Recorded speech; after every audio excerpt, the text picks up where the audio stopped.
이 교회 성도들과 유 목사님 굉장히 부러워했었습니다, 그때. 그리고 저의 꿈이었습니다. 나는 언제 의정부 침례교회 같이 진리를 사랑하고 주의 보혈로 거듭난 성도들로서의 교회를 언제 섬길 수 있을까? 참 부러워했습니다. 그래서 제가 너무 부러워했기 때문에 그때 방문했을 때 저의 모든 것들을 다 기억하고 있습니다.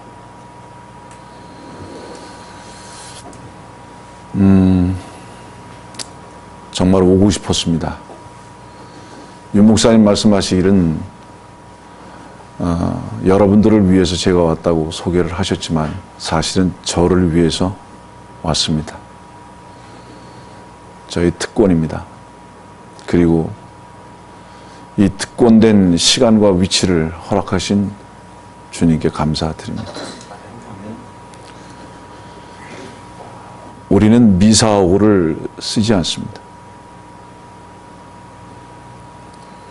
우리는 사람 앞에 있지 않기 때문입니다. 그래서 우리는 주님께서 기뻐하시는 대로만 우리는 입을 열어야 합니다. 제가 섬기고 있는 북가주는 샌프란시스코입니다. 너무 아름다운 곳입니다. 제가 세계 여러 도시들을 다녀보지만 샌프란시스코 같이 그렇게 아름다운 도시는 별로 보기가 흔치 않습니다. 그러나 겉으로 볼 때 그렇다는 얘기입니다.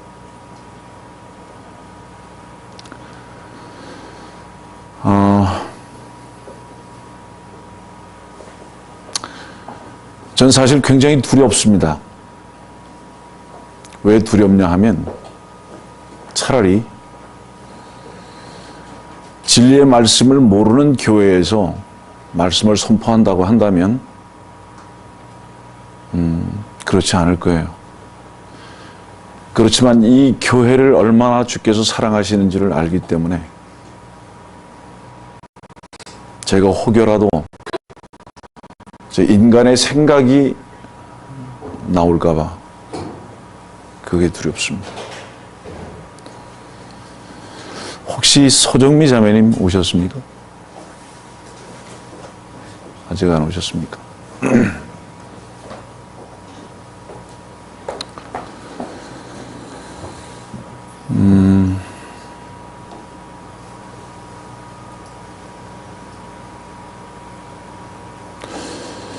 저희 교회 성도들은 만일에 제가 같이 이곳을 오자고 했으면 90% 이상이 왔었을 것입니다. 저희 교회 성도들은 제가 어디를 가고자 하면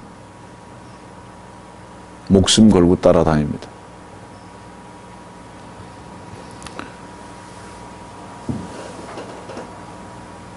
여러분들은 충분히 제가 드리는 말씀을 이해하실 수 있으리라고 생각하기 때문에 그저 편하게 말씀드립니다.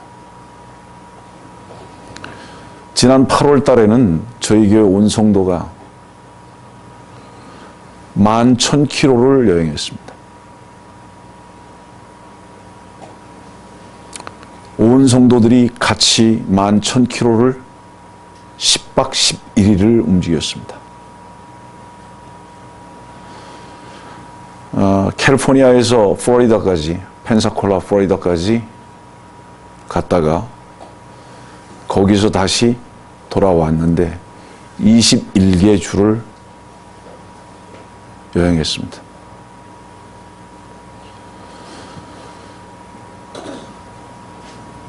제가 볼 때 그런 일은 아마 없을 것입니다. 어느 지역교회도.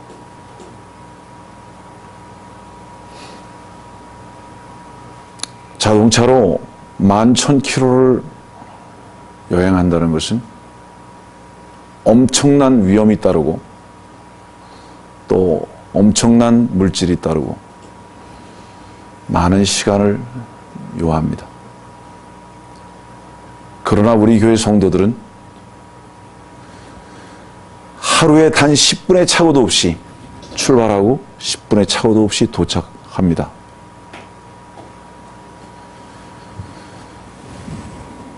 제가 하나님 앞에 정직하게 고백하는데 우리는 11일 동안 여행을 통해서 단 한마디의 불평도 들어본 적도 해본 적도 없습니다. 저는 그런 교회를 섬기고 있습니다.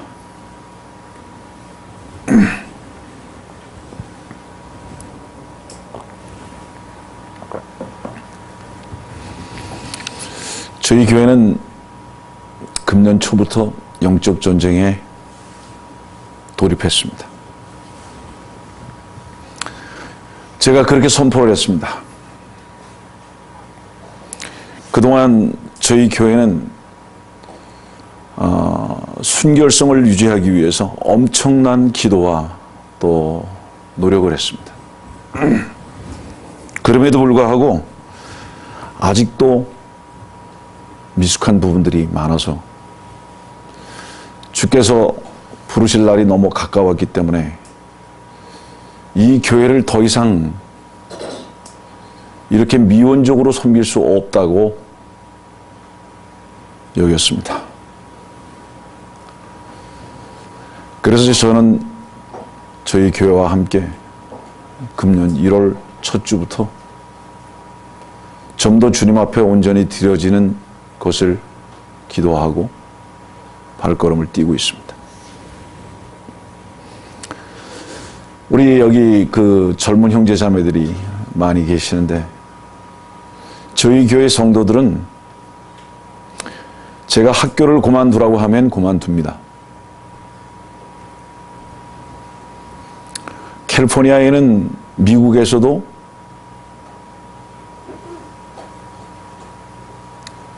몇 손가락에 꼽히는 좋은 대학들이 있어요.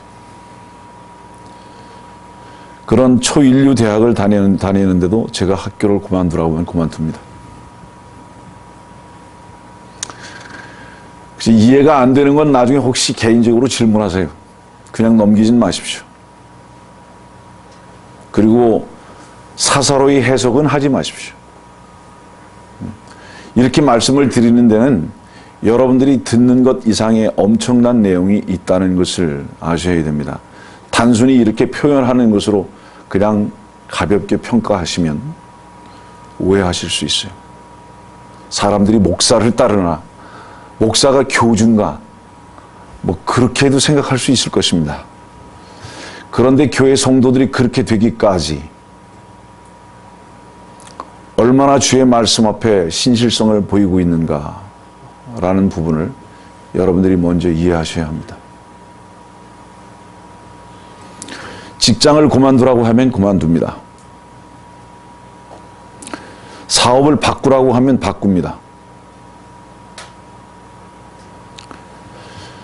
이혼을 해야 된다고 생각했으면 이혼합니다.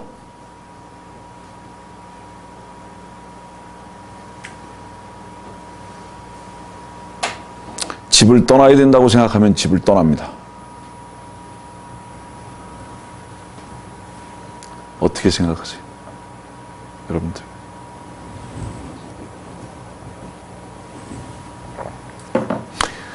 그리스도인이라는 것은 자기 이름이 없습니다. 그리스도인은 이미 자기의 이름은 십자가에 못 박은 것으로 출발한 겁니다. 여러분들 부탁하는데요. 제도권 교회를 비교하지 마십시오. 단연코 말씀드리지만 더 이상 교회 아닙니다. 교회 아닙니다. 아세요? 이 부분을 여러분들이 얼만큼 심각하게 생각하시는지 모르지만 사람들이 교회라고 얘기할지는 모르지만 더 이상 교회가 아닙니다. 목사 배불리는 모임이 돼버리고 말았고요. 비즈니스 하는 모임이 되고 말았어요. 저희 교회 성도들은 100% 제가 다 구령했습니다.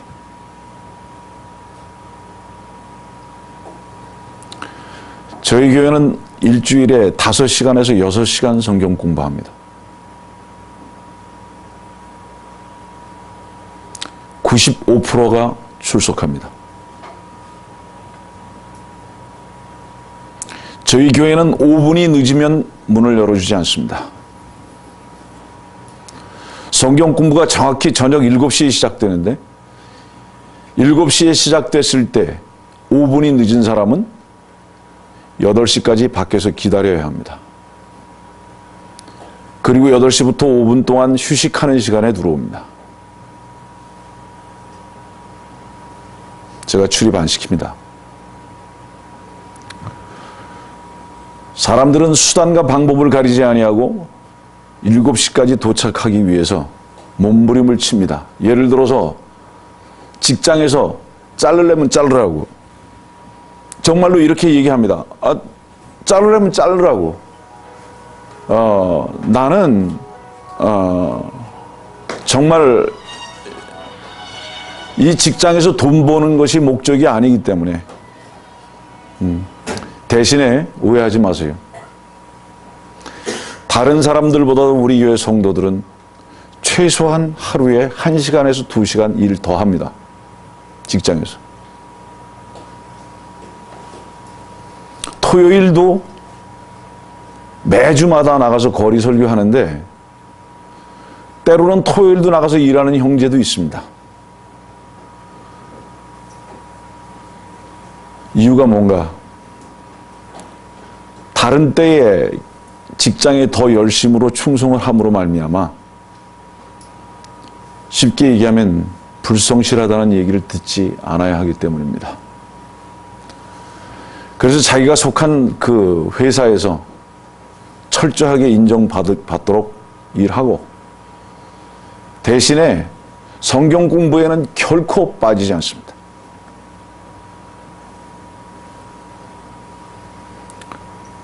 저희는 주일 예배를 1시에 봅니다. 주일 예배를 1시에 보는데 11시 30분부터 성경 공부를 합니다. 1시간 동안 성경 공부입니다. 11시 30분부터 성경 공부를 하는데 전 성도의 95%가 11시 10분이면 도착합니다. 교회. 목사가 폭군인가 보다. 여러분들의 생각이 그러시다면 할 수 없습니다. 형제자매님들, 교회는 독재적으로 절대로 섬겨지지 않는 것입니다. 교회는 목소리가 크기 때문에 두려워서 절대로 따르지 않습니다. 개인이 주의 말씀 앞에 바로 말씀 알고 바른 순종하지 않으면 절대로 불가능한 일들입니다. 이런 것들. 저희 교회는 2년 전보다 지난해에 결산이 45%가 늘었습니다.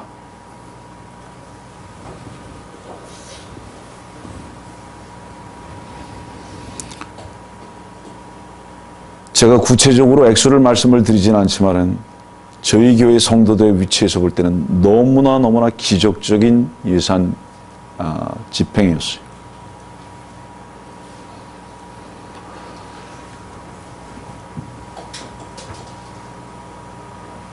저희 교회는 돈 많은 사람이 하나도 없습니다. 전부 다 직장 생활하는 사람들입니다.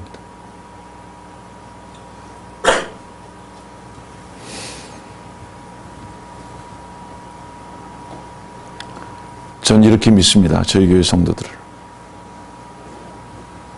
내일이라도 전화해서 빨리 비행기표를 끊어서 한국으로 좀 오라고. 그러면 제가 분명히 믿기는 이번 주 안으로 도착할 사람이 교회 성도들의 반은 될 것입니다. 다음 주 중으로 도착할 수 있는 사람들이 교회 성도들의 90%는 될 것입니다. 여러분들은 이 교회 목사님을 그렇게 따르고 계십니까?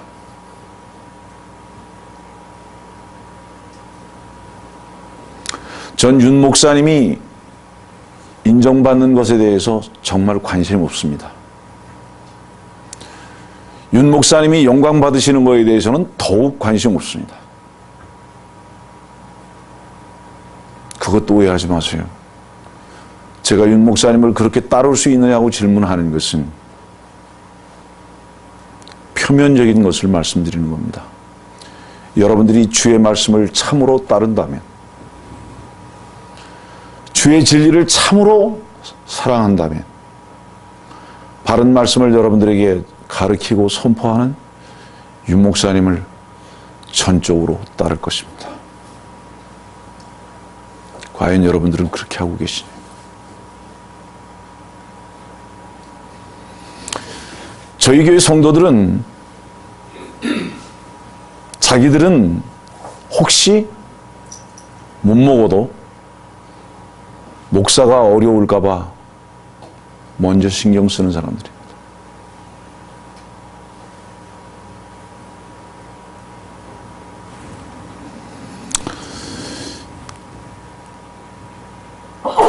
한 가지 아픈 거를 좀 여러분들에게 소개합니다. 저한테는 아들이 하나 있습니다.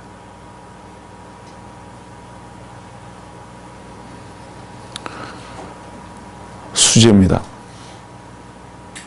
공부 너무 잘했습니다. 그래서 미국의 초일류 대학을 나오고 초일류 대학원을 나왔습니다. 1년에 연봉이 100만 불이 넘습니다. 한국 돈으로 12억이더라고요. 1년의 연봉이. 지금 나이가 34살입니다. 부러우십니까, 여러분들? 34세의 나이에 은행의 지점을 약 40개를 관리하는 미국 굴지은행의 부사장입니다.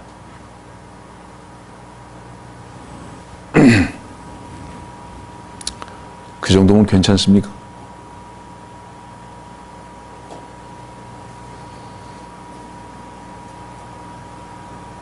그런데 저를 안 따릅니다.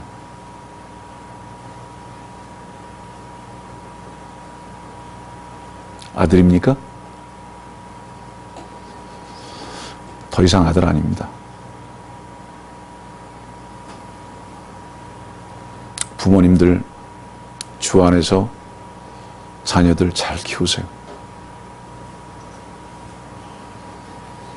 저희 아이가 초일류 대학을 들어가고 대학원에서 우수한 성적으로 대학원을 마치고 승승장구했습니다. 전 두려워지기 시작했습니다. 도대체 이 아이가 어떻게 될 것인가?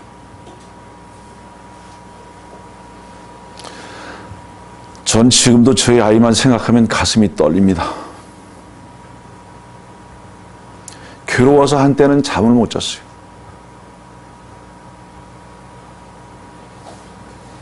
지 말 맞다나 그 나이에 그렇게 출세해 본 친구들이 없습니다. 지 주변에. 그놈이 제가 사랑하는 주와 진리를 온전히 따르지 않고 있습니다. 왠지 아세요? 출세했기 때문입니다.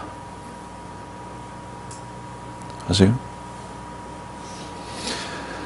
아비가 자식에 대한 이런 얘기를 할 수 있는 것은 눈물이 아니면 할 수 없는 말입니다, 여러분들. 아세요? 전 저의 유일한 아들입니다.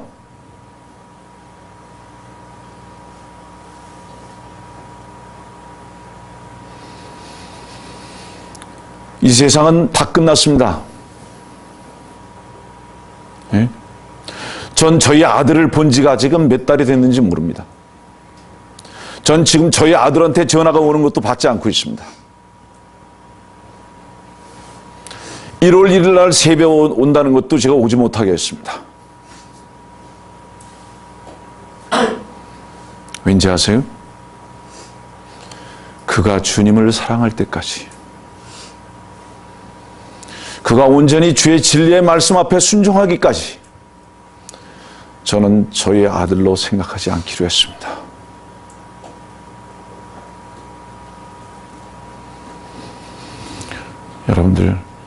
여러분들의 자녀보다, 여러분들의 사업체보다, 여러분들의 아내보다, 여러분들의 남편보다 주님을 더 사랑하십니까? 정말 주님을 더 사랑하시냐고요? 우리의 삶의 목적이 정말로 무엇이냐고요? 왜 사시냐고요? 하나님 앞에 거짓되지 아니하게 나의 오늘의 존재의 목적이 무엇이냐고요? 예? 저는 우리 한국을 사랑합니다. 제가 보은이에요. 내가 낳은 곳입니다. 특히 의정부는 더욱 그렇습니다.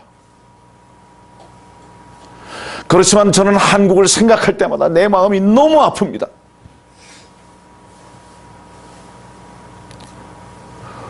한국을 올 때마다 제 마음을 아프게 하는 것은 뭐냐면, 한국 사람들이 왜 이렇게 물질 만능이 되었는가?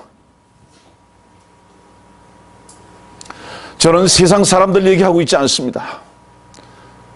크리스찬이라는 사람들의 마음에서 실제적으로 하나님을 얼마나 사랑하고 있는가?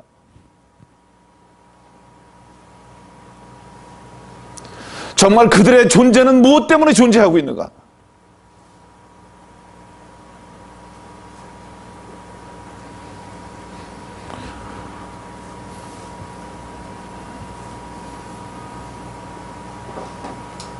여러분들 어떠십니까? 왜 사십니까?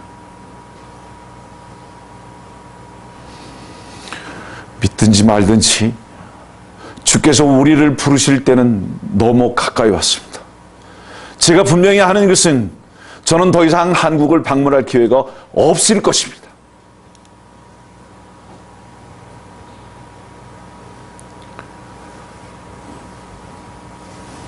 주님 그리스도의 심판석에서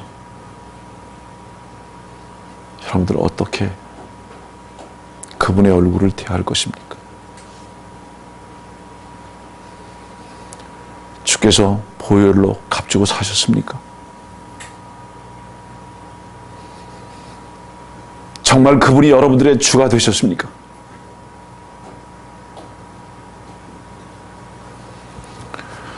저희 교회 한 가정을 소개합니다. 예쁜 딸들이 둘이 있고 마음씨 착한 아빠가 있고 엄마가 있는 4명이 한 가족을 이룬 한 집이 있었어요. 그 가정이 저희 교회에 출석한 지는 2년 반 됐습니다. 3사람은 구원받고 거듭났습니다. 엄마는 아니에요. 제가 여러 차례 권면했습니다. 구원받으라고. 자기는 구원받았대요. 그 부분에 대해서 저는 구체적으로 말씀을 드리지는 않습니다. 구원받지 않았으니까 구원받으라고. 급기야 작년 말에 어떤 일이 있었는가?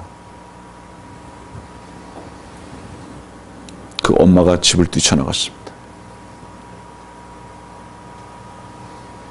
그리고 교회를 떠났습니다. 왜?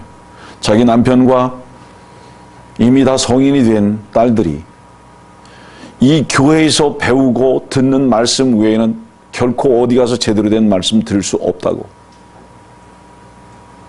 엄마하고 투쟁했습니다. 남편하고 투쟁했습니다. 아내하고 투쟁했습니다. 완악한 이 여인이 말을 안 들어요. 결국 집을 튀어나온 거예요.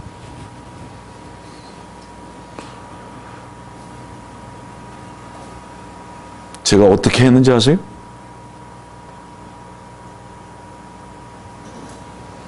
그 엄마, 그 아내 받아들이지 말라고 그랬습니다.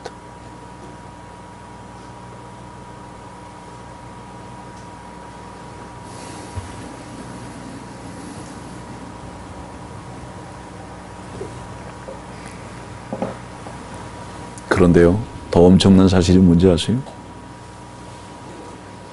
지난주에 남편이 아내와 하나가 됐습니다. 아내를 버릴 수 없다는 거예요. 그래서 집을 나간 자기의 아내를 억지로 데리고 집으로 들어왔습니다. 딸들은 반발하기 시작했습니다. 엄마가 구원받을 기회를 아빠가 손을 잡음으로 말미암아 놔버렸다고. 기다리질 아니하고 주님의 손에 맡기질 아니하고 아빠가 육신적으로 엄마를 잡았다고. 지난주에 그 아빠는 저에게 나오지 않았습니다. 그리고 그 딸들은 집을 나와서 지금 저희 집에 있습니다. 그래서 제 방에서 기도하고 있어요.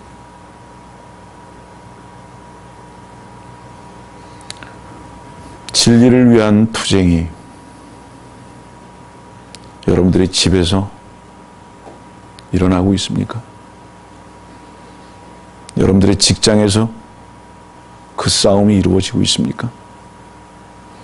여러분들의 이웃에서, 여러분들의 친구에게서 진리 하나 때문에 외로움을 당하거나 배척을 당하거나 진리 하나 때문에 갈라질 수밖에 없는 그런 상황과 환경 속에 혹시 있으십니까? 그렇다면 여러분들은 주님을 사랑하는 것입니다. 네? 두 가지를 다 얻으려고 하지 마세요. 저는 여러분들에게 이혼을 권면하지 않습니다. 전 여러분들에게 가정 파괴를 권면하지는 더구나 않습니다. 저는 이것 하나만을 말씀드리는 겁니다. 여러분들의 가정을 붙들기 위해서 몸부림치지 말라 이 말이에요. 여러분들의 육신적인 바로 그것을 추구하기 위해서 모든 수단과 방법을 다 가리지 아니하고 주의 진리의 말씀까지도 외면하는 그런 어리석은 자들은 되지 말아라 이 말이에요. 응? 여러분들의 신체적인 최고의 가치가 무엇인가를 점검하라 이 말이에요. 응? 여러분들이 참으로 그리스도인으로 사는가? 여러분들이 입으로만 주를 주로 고백하고 있는가? 주의 말씀 앞에 스스로 여러분들을 점검하고 돌아보시라 이 말이에요. 우리는 거짓말쟁이가 되서는 안 됩니다.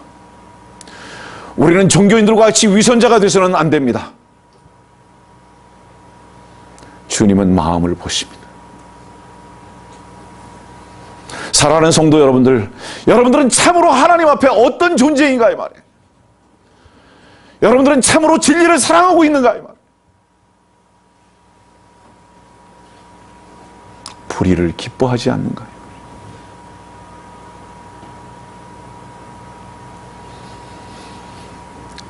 즐거우십니까?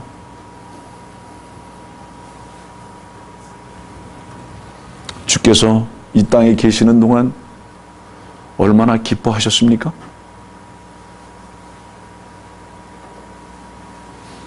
여러분들의 삶의 목표가 무엇입니까? 기쁨입니까? 항상 기뻐하라는 그 말씀 때문에 목표가 그렇게 됐습니까? 그 기쁨이 어떤 것입니까? 세상적이고 육신적인 그 기쁨을 말씀하고 계셨습니까? 여러분들이 추구하는 그 기쁨이 성경적인 기쁨이었는가 이 말이에요.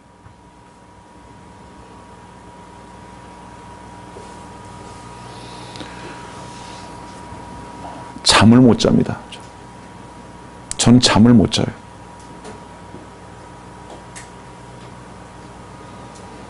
그건 두 가지 이유 때문입니다.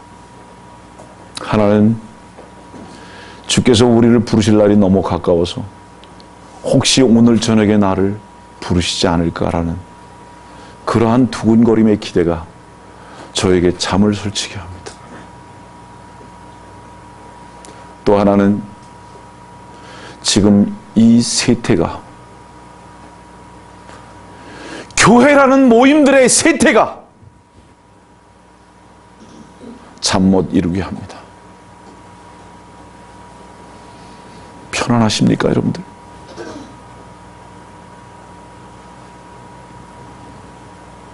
잘 잡숫고 잘 주무시고 사십니까, 여러분들? 주님의 마음을 가져보신 적은 있으십니까, 여러분들? 여러분들의 정체성을 한번 생각해 보세요. 여러분들이 무엇 때문에 기뻐하고 무엇 때문에 슬퍼하는가? 무엇 때문에 힘들어하고 무엇 때문에 안식하는가?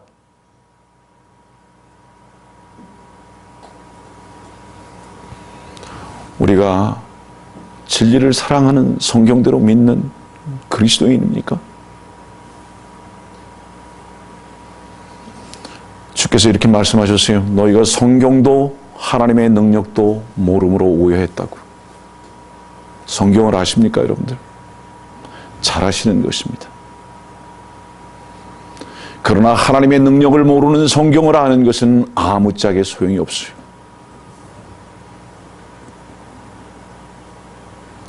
성경을 알았던 자들이 예수님을 죽이기 위해서 성경의 지식을 가지고 안내를 했습니다. 죽이게 하기 위해서.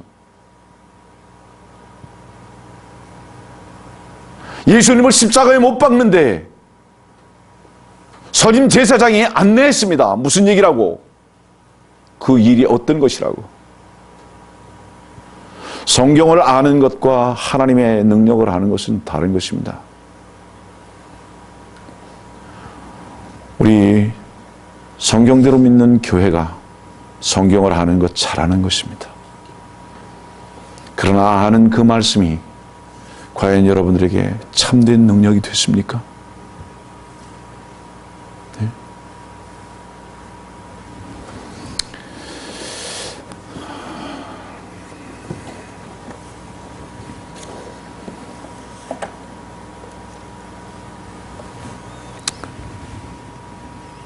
목사님께서 저에게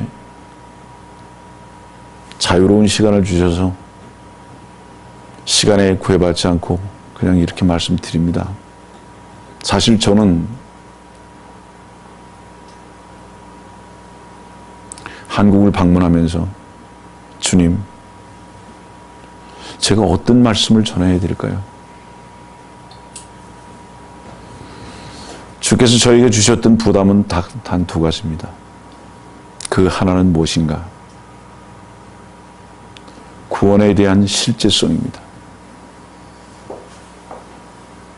저는 1978년에 구원받고 주님을 영접했습니다. 저희 아버지는 장로님이셨고 어머니는 권사님이었습니다. 저는 아주 모범된 청년이었습니다. 저는 새벽에 가서 종을 쳐요. 매일 제가 종을 쳤습니다. 새벽에. 대학 입시를 앞두고도 산기도를 다니고 금식기도를 했던 사람입니다. 그 이유는 한국에서 가장 좋은 학교 중에 하나인 가장 좋은 과라고 하는 곳에 합격을 하고 저는 이렇게 생각했습니다. 내가 이렇게 교회 봉사를 많이 하니까 하나님께서 이뻐하셔서 이런 좋은 학교도 입학하게 하셨다고. 제가 대학 1학년 때 한 가지 한 사실이 있었습니다. 저는 구원받지 못했다는 거. 그리고 제가 얼만큼 즐겼는지 아세요? 6년 동안을 구원의 문제를 가지고 씨름했습니다. 6년 동안 누구 한 사람도 구원의 문제를 제대로 교리적으로 정립해서 가르쳐주는 사람이 없었어요. 제 주변에. 뭐가 구원인지를 가르쳐주지 않는 거예요. 그렇게 방황하다가 드디어 78년도에 주님을 개인의 구주로 영접하고 구원받았습니다. 그리고 나서도 많은 방황이 있었지만 이제 윤 목사님과 같은 분들과 교제를 할 수 있게 됐습니다. 이것이 의미하는 바가 뭔지 아세요?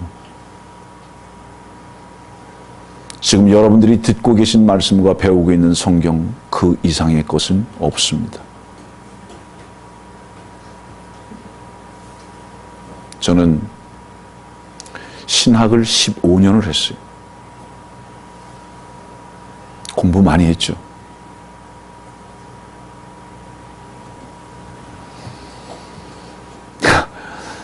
신학 15년 했다는 거 왜 말씀드리는지 아세요? 15년 동안 신학했지만 배운 게 없어요. 아세요? 뭐를 배웠는지 몰라요. 15년 동안. 저는 미국 남침례 교회에서 목사 안수를 받은 사람입니다. 그래도 성경에는 무식하기 짝이 없었던 사람이라고요. 이제는 윤 목사님 같은 분들과 교제를 하게 됐다는 것은 뭐를 의미하는지 아세요? 여러분들이 듣고 계신 말씀과 배우고 있는 성경의 지식이 얼마나 고상하고 특별하다는 것을 말씀드리는 거예요. 그런 특권을 여러분들이 지금 누리고 계시다고요. 저희 교회 성도들이 왜 이렇게 목숨 걸고 목사를 따르고 교회를 섬기고 진리의 지식을 그렇게 사랑하는지 아십니까? 너무 철저하게 쏘아봤기 때문에. 너무 철저하게 쏘았기 때문에. 네? 그래서 목숨 걸다시피 하는 것입니다. 하나님의 바른 말씀 앞에. 여러분들은 그렇게 목숨 걸을 만한 가치를 가지고 있는 진리의 지식을 배우고 있고 그런 교회를 섬기고 있다는 것에 대해서 얼마나 자랑스럽게 여기고 계시는가 이 말이에요. 네? 제가 처음에 이렇게 말씀 시작했습니다. 정말 이 교회에 오고 싶었다고 그 당시에 우리 윤 목사님과 집사님 같은 분들이 얼마나 제가 부러웠는지. 내가 언제 저런 교회를 섬길 수 있을까?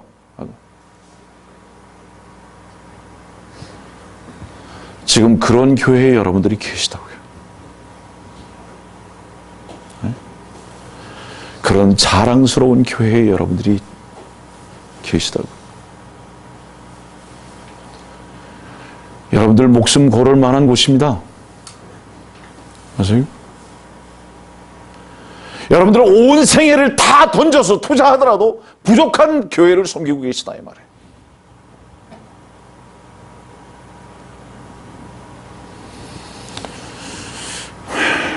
요한복음 5장 말씀 보겠습니다. 1절 말씀부터입니다. 이 일 후에 유대인의 명절이 있어 예수께서 예루살렘으로 올라가시니라. 예루살렘에 있는 양시장 곁에 히브리어로 베데스다라고 하는 못이 있고 행각 5이 있더라.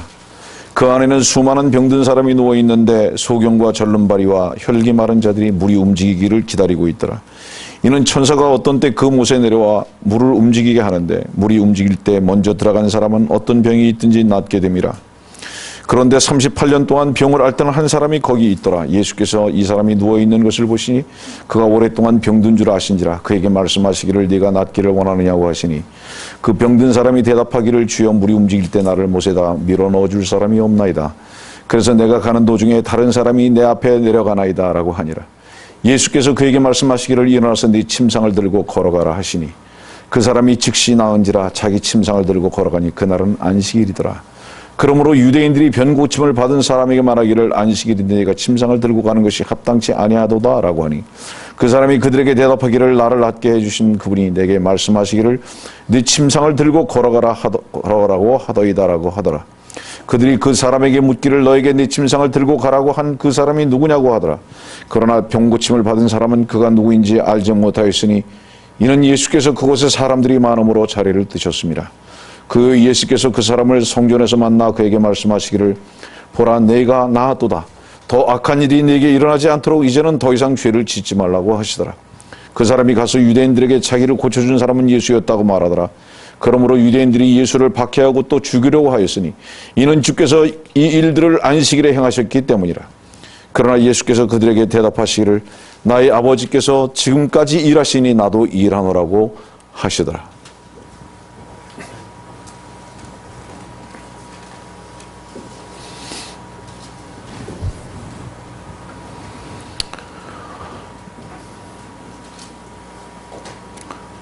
자기가 사랑하는 것이 자기 자신입니다.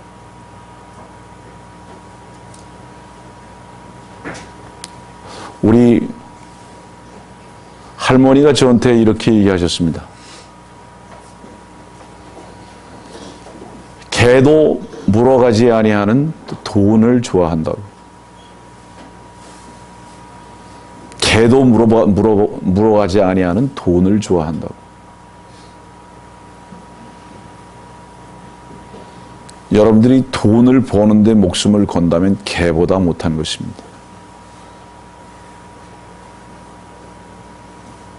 개는 돈이 없어서 자살하지 않습니다.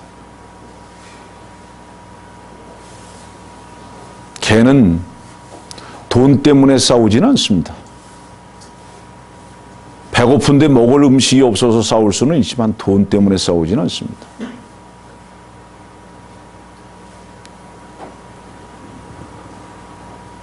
여러분들이 싸우는 것과 여러분들의 슬픔과 여러분들의 사랑하는 것이 여러분들입니다.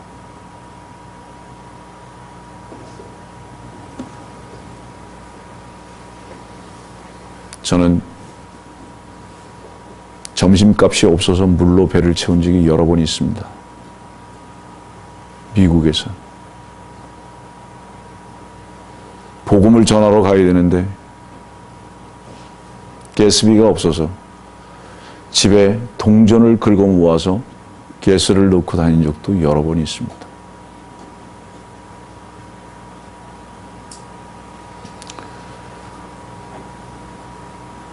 저희 교회 성도들은 제가 사주는 햄버거와 짜장면을 더 많이 먹고 있습니다.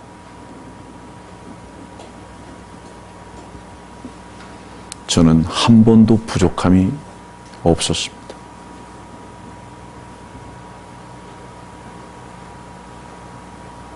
저는 만일에 물질이 없어서 길거리에 내몰린다고 하면 전 홈리스가 될 각오가 되어 있습니다. 거짓말입니다. 다행히 제가 사는 샌프란시스코는 얼어 죽을 염려는 없기 때문입니다.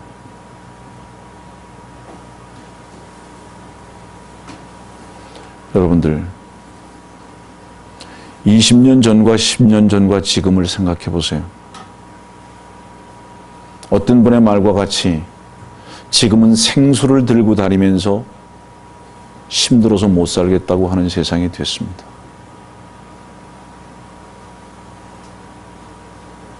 지금은 10년 전과 20년 전에 비해서 먹을 것이 더 풍성한데도 못 살겠다고 하는 사람들만 더 많이 늘어나고 있습니다. 여러분들 감사 있으십니까? 가장 어리석은 게 뭔지 아십니까? 내 옆에 이웃들과 나를 비교하는 것 같이 어리석은 존재는 없습니다. 비교하시려면 히브리서 11장에서 비교하시기 바랍니다. 네? 여러분들이 비교하시려면 고린도 후서에서 비교하시기 바랍니다. 사도 바울에게서 비교하시고 믿음의 선배들에게서 비교하시라고요. 네? 정말 어리석은 사람 중에 어리석은 사람은 뭐냐면 내 옆에 물질의 욕심이 많고 세상적인 사람과 나를 비교하는 그리스도입니다. 그 사람은 멸망으로 가기로 작정한 사람입니다. 예? 우리의 유일한 슬픔이라면 하나입니다. 주님께 온전히 우리의 삶을 드려지지 못하는 이것 하나 때문에 밤잠을 설쳐야 되는 것이. 예? 그것은 내 자식의 일도 아니고 내 남편의 일도 아니며 나의 사업장의 일도 아니고 나의 직장의 일도 더군다나 아닙니다. 아니 나아가서 교회의 일도 아닙니다. 주님 한 분에게 내가 드려지지 못하는 이거 하나 때문에 여러분들은 슬퍼할 수 있어야 하고 그것 때문에 몸부림쳐야 하며 그것 때문에 잠 못 자는 사람들이 돼야 하는 것이다. 이것이 여러분들의 정체성을 발견할 수 있는 것이에요. 여러분들이 어디에 묶여 있습니까? 여러분들의 한숨과 여러분들의 기쁨이 어디서부터 생겨나는 것이냐.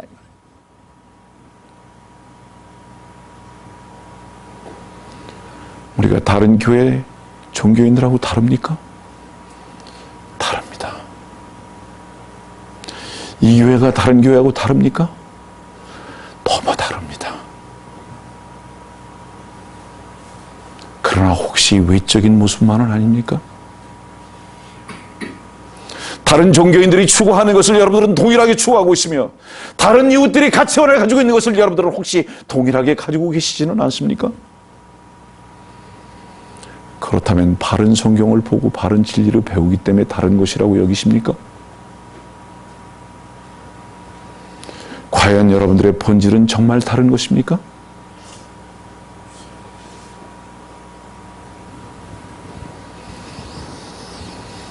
우리는 이것 때문에 울어야 합니다. 우리는 이것 때문에 울어야 돼요.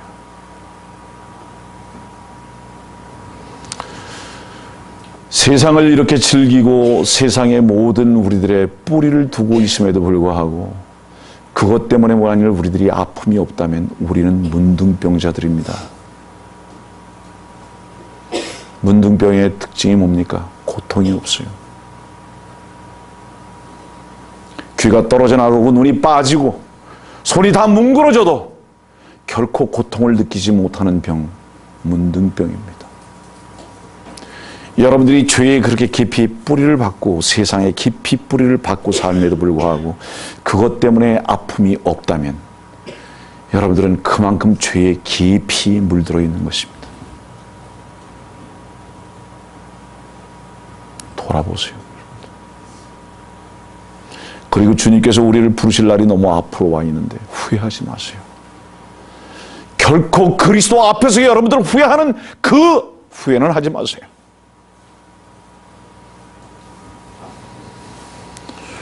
만일 우리가 돼지라면 더러움을 사랑할 것입니다. 여러분들이 거듭나고 구원받았는데도 옛날에 좋아했던 것을 계속 좋아하고 있다면 우리는 토했던 것으로 다시 돌아간 것입니다. 전 여러분들에게 교리를 설명하고 싶지는 않습니다. 오늘과 내일. 최소한 오늘과 내일은 여러분들이 그동안 목사님으로부터 배우신 교리를 이미 알고 계시기 때문에 교리 다루지 않을 것입니다. 실제로 여러분들은 어떤 삶을 살고 계시냐, 실제로.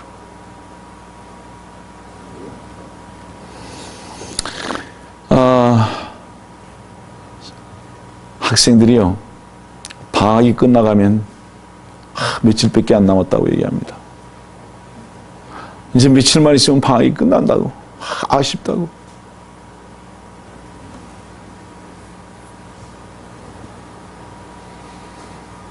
교회 가는 날이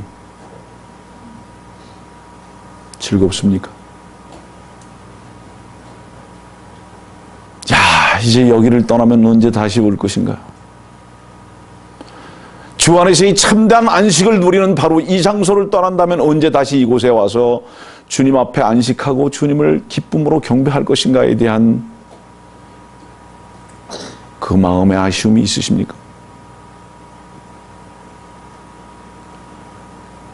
주의 이름을 찬양할 바로 그 시간을 여러분들은 혹시 가슴 졸이면서 기다리고 계십니까? 저희 교회 성도들은 매주마다 그런 간증을 하는 성도들이 매주 있습니다.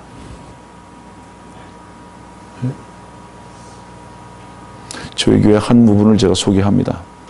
저희 교회는 1시부터 2시 30분까지 주일 경배하고 그 다음에 2시 30분부터 점심 식사를 3시 10분 정도까지 합니다. 그리고 3시 10분 정도부터 1시간 동안을 그날 들은 말씀을 가지고 나눕니다. 전 교회 성도들이 전부 다 나눕니다. 오늘 들은 말씀에 대해서. 저는 강요하지 않습니다. 그 시간이 어떤 증거의 시간인지 아세요? 말씀을 들은 것만이 아니라 지난 일주일 동안 주님 앞에 어떻게 살은 것인가에 대한 간증의 시간입니다. 전부 다 얘기합니다. 전부 다. 그 시간에 눈물을 흘리는 자들, 그 시간에 기쁨의 찬양을 하는 자들. 저희 교회 성도들은요, 집에 가기를 싫어해요. 우리 4월 달에 제가 목사님 모시기로 제가 약속했습니다. 저희 교회 모시기로.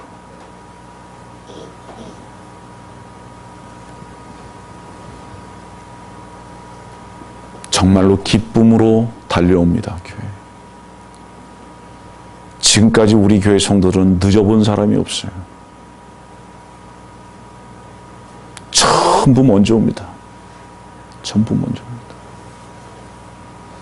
그래서 최소한 예배가 시작되기 20분 전에 100% 전부 다 자리에 앉아 있습니다. 온 교회 성도들이 한 사람도 빠지지 않고 100% 자리에 앉아서 오늘 주실 말씀에 대해서 말씀 보고 묵상합니다. 아세요? 이미 오늘의 말씀이 어떤 말씀을 증거할 것인가에 대해서 이미 소개를 하고 있기 때문에 그 말씀을 전부 최소한 20분 동안 보고 묵상한다고요. 그리고 말씀 듣는 시간으로 들어갑니다.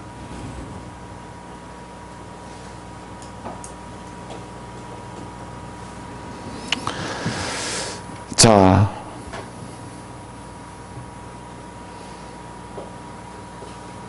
일하기 싫은 사람들이요, 휴가하고 싶어 합니다. 그런데 사장이 집에 가서 아주 쉬라고 합니다. 괜찮습니까?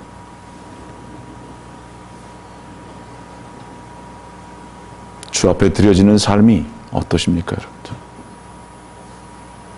혹시 피곤하십니까?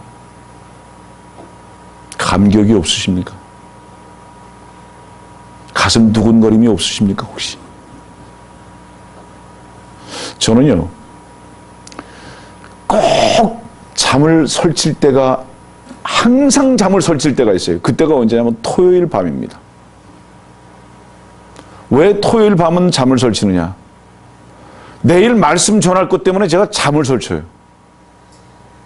그리고 어떤 때는 밤새도록 그 말씀 때문에 잠을 못 잘 때가 좀 종종 있어요, 제가. 야, 이거 빨리 아침에 와서 빨리 교회 가서 이 말씀을 우리 교회 성도들과 같이 전하고 같이 한 마음으로 이 말씀 앞에 있게 되기를 원하는 그 마음 때문에 가슴 두근거리면서 밤 지냅니다, 제가. 전 부끄러운 고백이지만 어떤 때는 어떤 일이 있는지 아세요? 주일날 아침 8시, 9시가 됐는데도 주님께서 어떤 말씀을 전할 것인가에 대해서 저한테 말씀 안 하십니다. 그럼 저는 주님께 이렇게 때를 씁니다. 네? 저 오늘 쉽니다. 아니 뭐 주님께서 설교하라고 어떤 말씀 안 주신다면 나 오늘 쉬겠습니다, 그냥. 아, 정말이에요.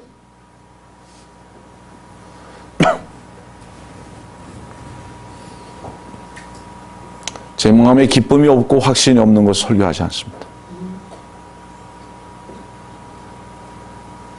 그런데 아직까지 한 번도 설교를 쉬게 하시진 않았습니다. 저희 교회는 돌아오는 주일날 교회 문 닫습니다. 다 다른 교회로 보냈습니다. 갈만한 교회가 있기 때문이라고 생각하십니까? 북가주에 갈만한 교회는 하나도 없습니다. 북가주에 갈만한 교회가 하나도 없다고 어떻게 단정하냐고요? 제가 압니다. 교회 같은 교회는 하나도 없습니다. 그런데도 저희 교회를 왜 문을 닫았는지 아세요? 다른 교회 가보라고? 저희 교회 성도들은 그게 제일 싫습니다. 다른 교회 가보라는 게 제일 싫습니다. 저희 교회 성도들은. 작년에도 2번이나 그랬습니다. 다른 교회 가보라고. 문 닫았습니다. 제가 한국에 올 때마다 문 닫아버립니다. 교회. 그리고 전 참으로 이렇게 제가 교회 성도들한테 권합니다. 당신들이 있는 집에서 가장 가까운 곳에, 우리 교회보다 가까운 곳에 참으로 진리를 가지고 주님을 섬기는 교회가 있다면 반드시 그 교회에 출석하라고. 정말이라고. 그 교회에 출석하라고. 여러분들 미국에서 1시간 30분 프리웨이를 운전하고 오려면 거리가 얼마나 되는지 아세요? 최소한 80마일에서 100마일입니다. 그러면 160km를 운전하고 와야 돼요. 160km면 목사님 여기서 어디입니까? 한 천안 정도 됩니까? 그런데도 성경 공부를 일주일에 3번을 옵니다. 그 거리를 운전하고. 끝나고 집에 가면 몇 시인지 아세요? 12시입니다. 밤 12시.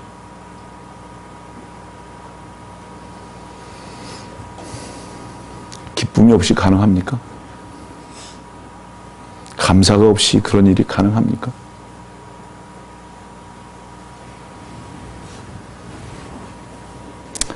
혹시 어떤 사람들은 이런 생각하지 않습니까? 주일이 한 달에 한 번만 있었으면 좋겠다. 1년에 방학이 10달이고 학교 가는 것이 좀 2달 정도만 되면 얼마나 좋겠나. 혹여라도 그런 생각하는 사람 없습니까? 다른 교회들은 설교가 이제는 15분, 20분이면 끝난다는데 이 교회는 왜 설교가, 목사님 40분 하십니까? 왜 40분이나 하냐고. 저희 교회는 1시간 10분입니다. 왜 설교는 이렇게 기냐고.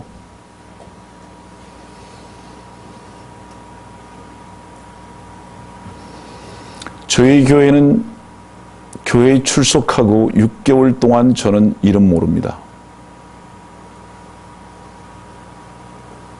그리고 저희 교회에 출석하고 6개월 동안 저는 그분 이름도 모르고 그분 전화번호도 모릅니다. 저는 그분이 어떤 일을 하는지도 더군다나 모릅니다. 저는 어떤 분이 저희 교회에 출석하면 결코 그분의 인포메이션을 물어보지 않습니다. 그리고 최소한 6개월 동안은 저는 전화도 하지 않습니다.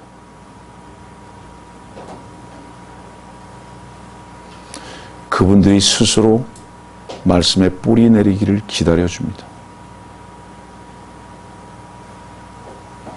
그리고 그분들은 스스로 말씀 앞에 배우고 깨달아가고 뿌리를 내리면서 신실한 성도가 됩니다. 주의 말씀이 그를 붙들기 전까지 목사가 절대로 그를 붙들지 않습니다.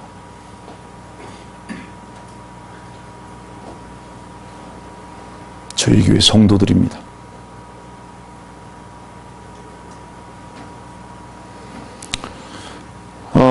오늘의 말씀에 이 베데스다라는 이 말의 뜻은 히브리어로 베이트라는 말과 헤세드라는 말의 합성어입니다. 다시 말하면 은혜의 집입니다. 은혜의 집이라는 것에 대한 합성어입니다.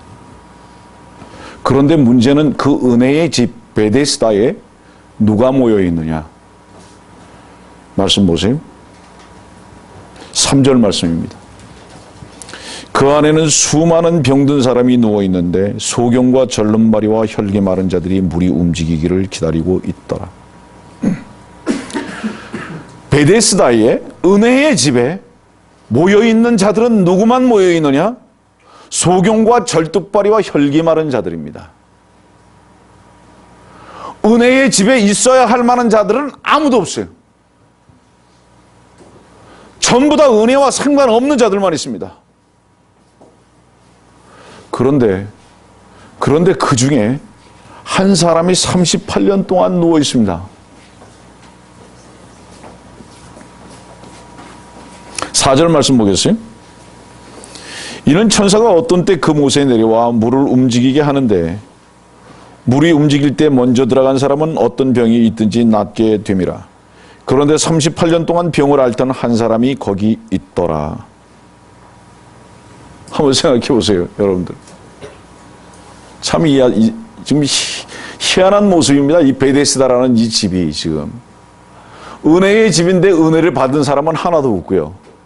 그 다음에 못에 들어가야 되는데 말이죠. 이 못에 들어가는데 먼저 들어간 사람은 어떤 병이 있든지 낫게 됩니다. 먼저 들어간 사람은. 그런데 보세요. 소경이 먼저 들어갈 수 있습니까? 절름발이가 먼저 들어갈 수 있습니까? 혈기 마른 자, 중풍병자입니다. 먼저 들어갈 수 있습니까? 먼저 들어갈 수 있는 사람은 한 사람도 없어요. 네? 그럼 뭐예요? 은혜와 관계가 된 사람은 하나도 없는 거예요. 베데스다라는 곳에 은혜의 집에 은혜와 관계된 사람은 하나도 없다고요. 전부 다 그 은혜 앞에서는 무기력한 사람들만 있다고요. 먼저 들어가면 낫는데 문제는 뭐냐면 먼저 들어갈 수 있는 힘을 가지고 있다면 그곳에 있을 이유가 없어요.